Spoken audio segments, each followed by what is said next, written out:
Кайырлы күн құрметті достар, мен сіздерге өткен сабақта суреттерді генерациялайтын нейрожелілермен жұмыс жөнінде айтқан болатынмын, жұмыс жасау нұсқаулығы жөнінде айтқан болатынмын.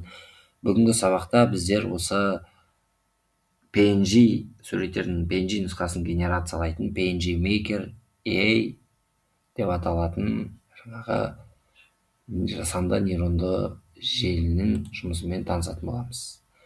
Бізде осындай интерфейстегі және де осындай дайын PNG нұсқадағы суреттер берілген.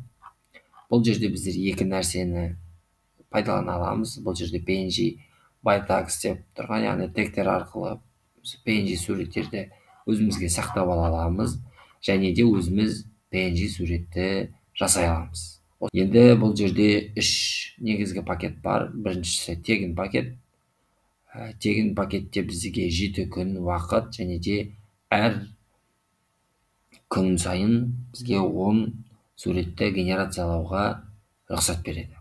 7 күннен кейін бізде лимит болып, яғни кілтеніп қалады. Және де суреттерді біздер 7 күн сақтай аламыз. 7 күннен кейін біздің жасаған суреттеріміз жойылып кетеді. Ол тегін пакетінде. Ал енді біздер Pro немесе премиум версияны алатын болсақ, онда Pro версиясында $7.9 айына, ал премиум версиясында $15. Енді ол жазылып жатырған жерде өзіңіз қарасаңыздар болады. Жерде прайс деп тұр, бағалар, сол жерден қарасаңыздар болады. Қазір біздер бір суретті мысалға қарапайым тегпен, мысалға машинаны енгізіп көрейік.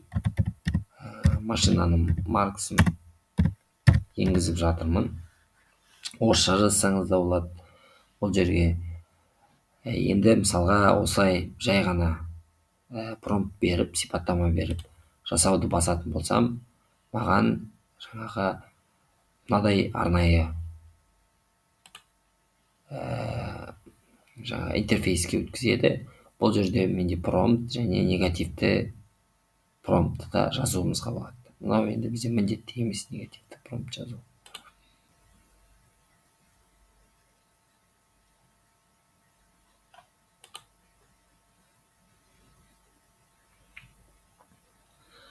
Бізде мына осы жерде жұмысымыз жасалып жатыр.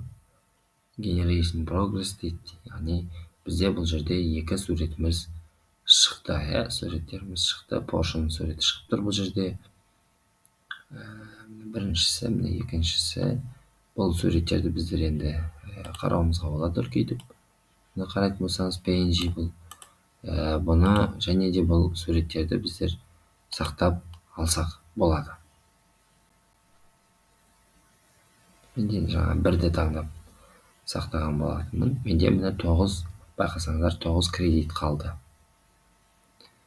Енді біздер осыдан бөлекте басқа да жаңағы суреттерді жасақ болады, немесе осы жердегі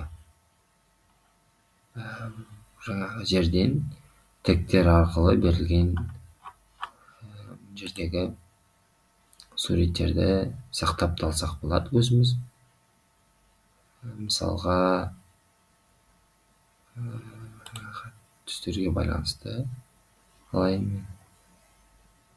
Мысалға маған бір осының ішіндегі PNG сурет керек болып, және де мен оны сақтап алатын болсам, осылай бұл жерде менің жаңағы кредитім азаймайды.